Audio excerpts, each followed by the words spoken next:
سورہ انفطار۔ سورہ انفطار کا تعارف۔ مقام نزول۔ سورہ انفطار مکہ مکرمہ میں نازل ہوئی ہے۔ آیات، کلمات اور حروف کی تعداد: اس سورت میں ایک رکوع، 19 آیتیں، 80 کلمے اور 327 حروف ہیں۔ انفطار نام رکھنے کی وجہ: انفطار کا معنی ہے پھٹ جانا، اور اس سورت کا یہ نام اس کی پہلی آیت میں مذکور لفظ انفطرت سے ماخوذ ہے۔ سورہ انفطار کے مضامین: اس سورت کا مرکزی مضمون یہ ہے کہ اس میں قیامت کی علامات بیان کی گئی ہیں، اور اس سورت میں یہ مضامین بیان ہوئے ہیں۔ نمبر 1، اس سورت کی ابتدا میں قیامت قائم ہوتے وقت کائنات میں ہونے والی ہیبت ناک تبدیلیاں بیان کر کے فرمایا گیا کہ اس وقت ہر جان کو وہ سب کچھ معلوم ہو جائے گا جو اس نے آگے بھیجا اور جو اس نے پیچھے چھوڑا۔ نمبر 2، انسان کو عطا کی جانے والی نعمتیں بیان کر کے اسے جھنجھوڑا گیا کہ کس چیز نے تجھے اپنے کرم والے رب عز و جل کے بارے میں دھوکے میں ڈال دیا اور تو نے اس کی نافرمانی شروع کر دی۔ نمبر 3، یہ بتایا گیا کہ ہر انسان پر کرامن کاتبین 2 فرشتے مقرر ہیں جو اس کے اعمال اور اقوال کے نگہبان ہیں، اور وہ اس کے تمام اعمال جانتے ہیں۔ نمبر 4، اس سورت کے آخر میں نیکوں اور بدکاروں کا انجام بیان کیا گیا اور قیامت کے دن کے احوال بیان کیے گئے۔ سورہ تکویر کے ساتھ مناسبت: سورہ انفطار کی اپنے سے ماقبل سورت تکویر کے ساتھ مناسبت یہ ہے کہ دونوں سورتوں میں قیامت کی ہولناکیاں اور احوال بیان کیے گئے۔ بسم اللہ الرحمن الرحیم۔ ترجمہ: اللہ کے نام سے شروع جو نہایت مہربان رحمت والا ہے۔ اذا السماء انفطرت وَإِذَا الْكَوَاكِبُ انتثرت وَإِذَا الْبِحَارُ فُجِّرت وَإِذَا الْقُبُورُ بُعْثِرَتْ عَلِمَتْ نَفْسٌ مَّا قَدَّمَتْ وَأَخَّرَتْ۔ ترجمہ: جب آسمان پھٹ جائے گا اور جب ستارے جھڑ پڑیں گے اور جب سمندر بہا دیے جائیں گے اور جب قبریں کریدی جائیں گی، ہر جان کو معلوم ہو جائے گا جو اس نے آگے بھیجا اور جو پیچھے چھوڑا۔ اذا السماء انفطرت، جب آسمان پھٹ جائے گا۔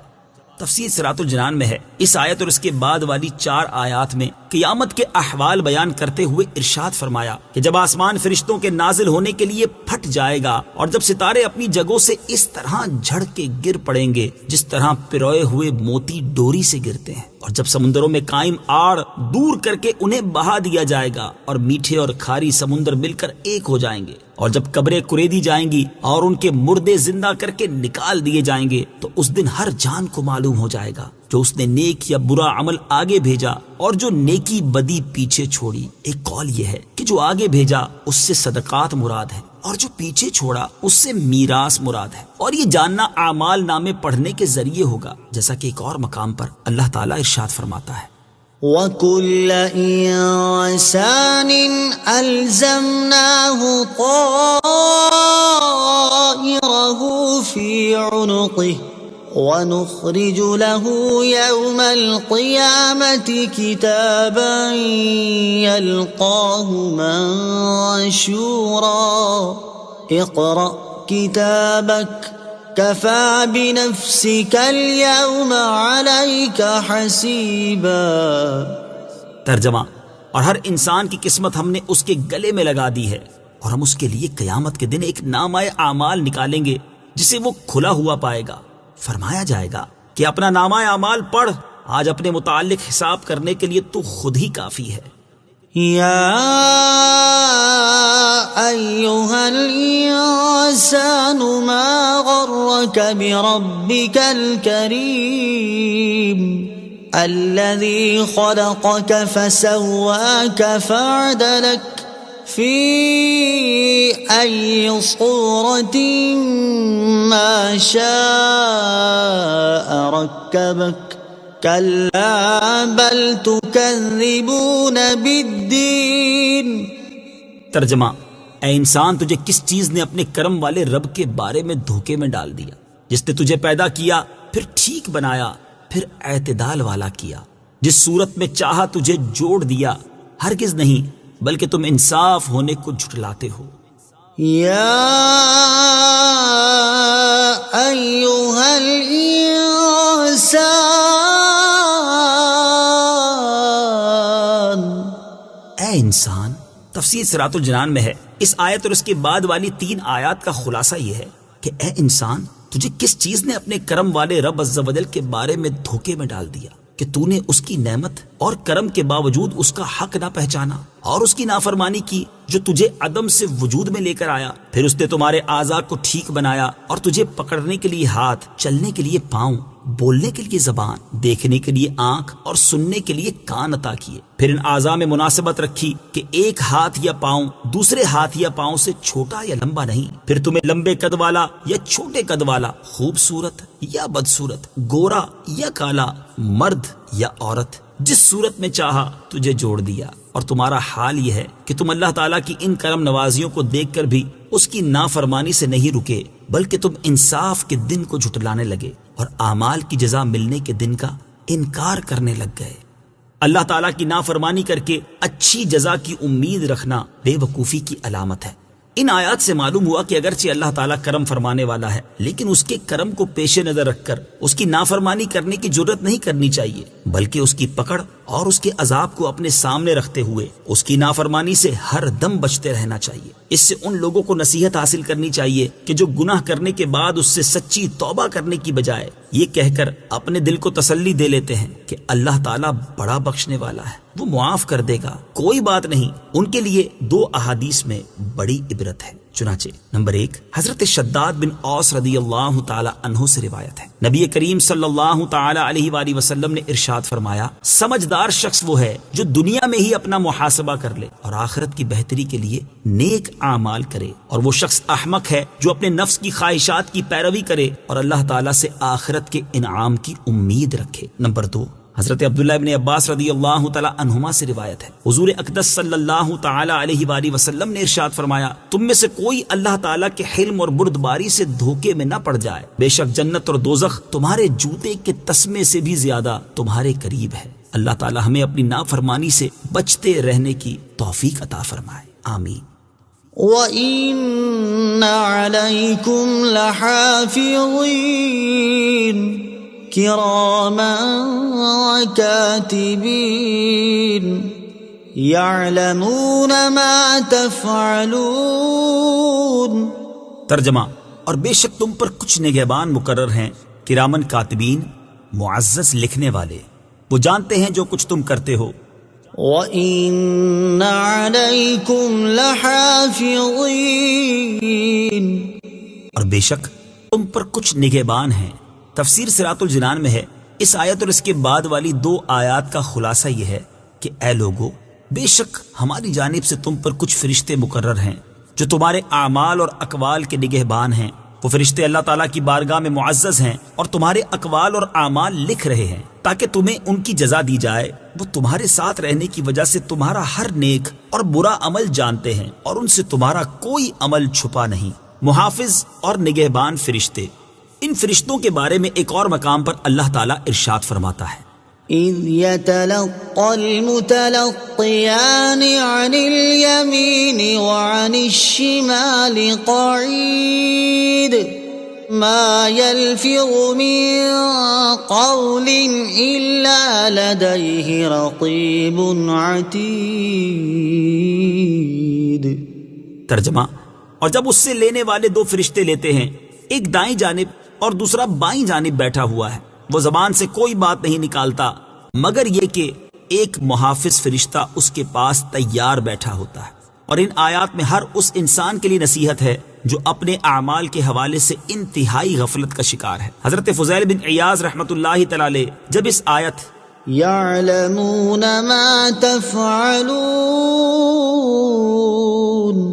کی تلاوت فرماتے تو کہتے، غافل لوگوں پر اس سے زیادہ سخت کوئی آیت نہیں۔ سورہ انفطار کی آیت نمبر 10، 11 اور 12 سے معلوم ہونے والی باتیں، ان آیات سے 6 باتیں معلوم ہوئیں۔ نمبر 1، انسان کی جان اور اس کے اعمال کی حفاظت کے لیے فرشتے مقرر ہیں۔ نمبر 2، فرشتے صرف انسانوں پر مقرر ہیں، دیگر مخلوق پر نہیں۔ نمبر 3، اللہ تعالیٰ کے کام اس کے بندوں کی طرف منسوب ہو سکتے ہیں کیونکہ حافظ و ناصر رب تعالیٰ ہے، مگر ارشاد ہوا کہ فرشتے حفاظت کرتے ہیں۔ نمبر 4، انسان کو بری جگہ نہیں جانا چاہیے تاکہ ہماری وجہ سے ان فرشتوں کو وہاں نہ جانا پڑے۔ نمبر 5، فرشتے اللہ تعالیٰ کی بارگاہ میں عزت والے کریم ہیں۔ نمبر 6، ان پر ہمارے چھپے اور ظاہر کوئی عمل پوشیدہ نہیں، تبھی تو وہ ہر عمل کو لکھ لیتے ہیں۔ ان الابرار لفی نعیم وان الفجار لفی جحیم یصلونها یوم الدین وما هم عنها بغائبین وما أدراك ما يوم الدين ثم ما أدراك ما يوم الدين يوم لا تملك نفس لنفس شيئا والأمر يومئذ لله۔ ترجمہ، بے شک نیک لوگ ضرور چین میں جانے والے ہیں اور بے شک بدکار ضرور دوزخ میں ہیں۔ انصاف کے دن اس میں جائیں گے اور اس سے کہیں چھپ نہ سکیں گے۔ اور تجھے کیا معلوم کہ انصاف کا دن کیا ہے؟ پھر تجھے کیا معلوم کہ انصاف کا دن کیا ہے؟ جس دن کوئی جان کسی جان کے لیے کچھ اختیار نہ رکھے گی اور سارا حکم اس دن اللہ کا ہوگا۔ ان الابرار لفی نعیم،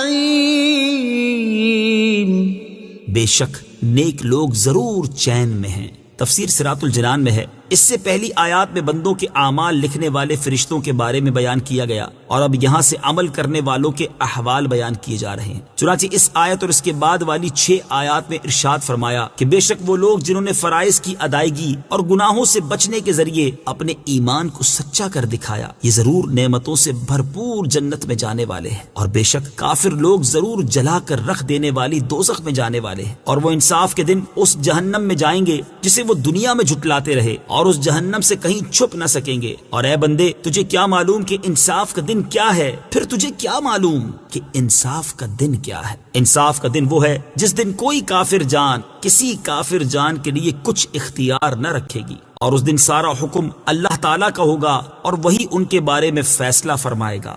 یوم لا تملک نفس لنفس شیئا، جس دن کوئی جان کسی جان کے لیے کچھ اختیار نہ رکھے گی۔ تفسیر صراط الجنان میں ہے، یعنی قیامت کے دن کوئی کافر کسی کافر کو کچھ نفع پہنچانے کا اختیار نہ رکھے گا، اور نہ ہی کوئی مسلمان کسی کافر کو فائدہ پہنچا سکے گا۔ قیامت کے دن سے ہر ایک کو ڈرنا چاہیے۔ یاد رہے کہ اس آیت میں اگرچہ کفار کا حال بیان ہوا ہے کہ انہیں قیامت کے دن کوئی دوسرا کافر یا مسلمان نفع نہیں پہنچا سکے گا، البتہ اس دن کی سختیوں، ہولناکیوں اور شدتوں کے پیش نظر مسلمانوں کو بھی اس سے ڈرنا چاہیے۔ چنانچہ ایک مقام پر اللہ تعالیٰ ارشاد فرماتا ہے، واتقوا يوما لا تجزي نفس عن نفس شيئا ولا يقبل منها شفاعة ولا يؤخذ منها عدل ولا هم ينصرون۔ ترجمہ، اور اس دن سے ڈرو جس دن کوئی جان کسی دوسرے کی طرف سے بدلہ نہ دے گی، اور نہ کوئی سفارش مانی جائے گی، اور نہ اس سے کوئی معاوضہ لیا جائے گا، اور نہ ان کی مدد کی جائے گی۔ اور ارشاد فرماتا ہے، واتقوا يوما ترجعون فيه إلى الله ثم توفى كل نفس ما كسبت وهم لا يظلمون۔ ترجمہ، اور اس دن سے ڈرو جس میں تم اللہ کی طرف لوٹائے جاؤ گے، پھر ہر جان کو اس کی کمائی بھرپور دی جائے گی اور ان پر ظلم نہیں ہوگا۔ اور ارشاد فرماتا ہے، يا أيها الناس اتقوا ربكم واخشوا يوما لا يجزي والد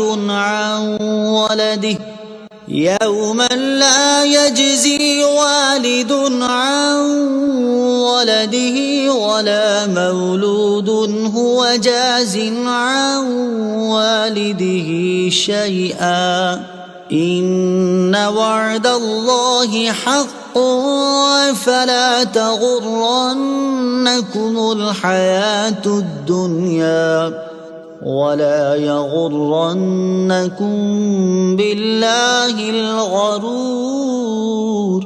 ترجمہ: اے لوگو، اپنے رب سے ڈرو اور اس دن کا خوف کرو جس میں کوئی باپ اپنی اولاد کے کام نہ آئے گا اور نہ کوئی بچہ اپنے باپ کو کچھ نفع دینے والا ہوگا۔ بے شک اللہ کا وعدہ سچا ہے، تو دنیا کی زندگی ہرگز تمہیں دھوکہ نہ دے اور ہرگز بڑا دھوکہ دینے والا تمہیں اللہ کے علم پر دھوکے میں نہ ڈالے۔ امام محمد غزالی علیہ رحمت اللہ الوالی فرماتے ہیں، قیامت کا دن وہ دن جس میں کوئی شک نہیں، یہ وہ دن ہے جس میں چھپی باتوں جیسے عقائد، اعمال اور نیتوں کو جانچا جائے گا۔ اس دن کوئی کافر جان کسی دوسرے کی طرف سے بدلہ نہ دے گی۔ اس دن کی ہولناکی اور شدت سے آنکھیں کھلی کی کھلی رہ جائیں گی۔ اس دن کوئی دوست کسی دوست کے کچھ کام نہ آئے گا۔ اس دن کوئی جان کسی کافر جان کے لیے نفع پہنچانے کا کچھ اختیار نہ رکھے گی۔ اس دن ان کفار کو جہنم کی طرف دھکا دے کر دھکیلا جائے گا۔ اس دن وہ کفار آگ میں اپنے چہروں کے بل گھسیٹے جائیں گے۔ اس دن ان کفار کے چہرے آگ میں بار بار الٹے جائیں گے۔ اس دن کوئی باپ اپنی اولاد کے کام نہ آ سکے۔ اس دن آدمی اپنے بھائی، ماں اور باپ سے بھاگتا پھرے گا۔ اس دن لوگ دہشت غالب ہونے کی وجہ سے بات نہیں کر سکیں گے اور نہ انہیں اس بات کی اجازت دی جائے گی کہ وہ کوئی عذر پیش کریں۔ یہ وہ دن ہے جو اللہ تعالیٰ کی طرف سے ٹلنے والا نہیں۔ اس دن لوگ بالکل ظاہر ہو جائیں گے۔ اس دن وہ آگ پر تپائے جائیں گے۔ اس دن نہ مال کام آئے گا اور نہ بیٹے کام آئیں گے۔ اس دن ظالموں کو ان کے بہانے کچھ کام نہ دیں گے اور ان کے لیے لعنت ہے اور ان کے لیے برا گھر ہے۔ اس دن تمام عذر رد کر دیے جائیں گے اور چھپی باتوں کو جانچا جائے گا۔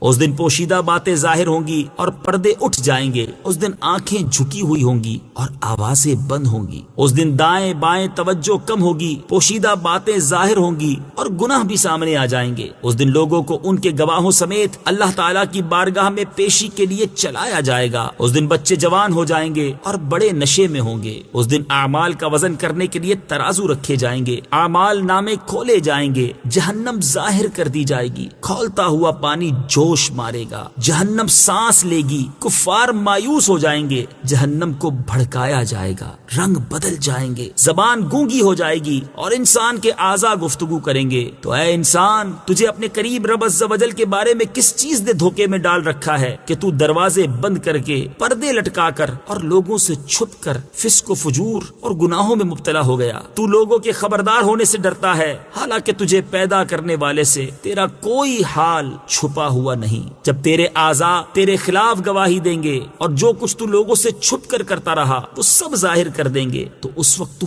کیا کرے گا؟ اللہ تعالی ہمیں دنیا اور شیطان کے دھوکے سے محفوظ فرمائے اور اپنی آخرت کے بارے میں سچی فکر اور قیامت کے دن کا حقیقی خوف نصیب کرے۔ آمین۔